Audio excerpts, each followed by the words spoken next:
channel lo clear train tu ten zawai chung alom tu ko soya tuna chuanin kan YouTuber pui nam tarun YouTube channel nei tu pa ina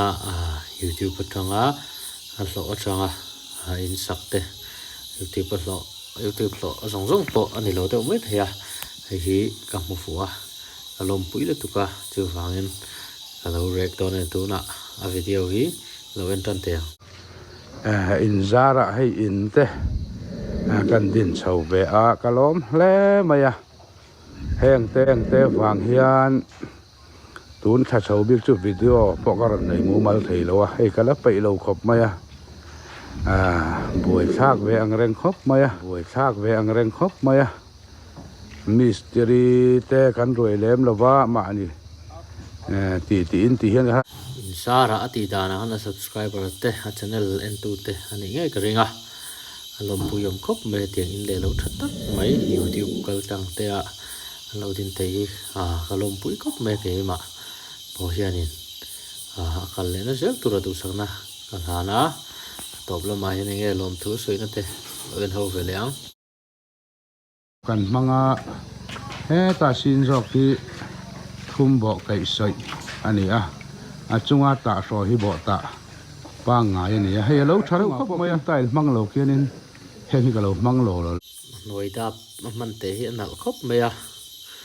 in te hi moi re khop me chu ti ro lin ta ho lo din kha chuan hei nuai te hi do ta ka ni sa ve a na kina ti pui do te lai chun in le lo an la siam ve nga rot man te po pui to la ve lo mula kan khuai non kal chang chuan hei in chatak mai in zara kan nei ve do na kalom khop mai chu vai ka video te po min lo en sak ve sam chi lo la video te min lo en sak ken na sa ta min lo puya kalom na ania amaro chu ko sei ta ang han tun tha hi chu ti tu yo ma chuan in chunga video kan nei lo ni ei ka buai ve lu tu ka hi lining ceiling ti vel no te hi ngai tam ni hau tak ria ma tiang in le lo thale tuk mai anei po hi alom puyama channel khalo en subula nam teru nani ka ele thai tonga video mu ram tak kan te chole ta don ni chon he tu jinga ka in sak te kalom ema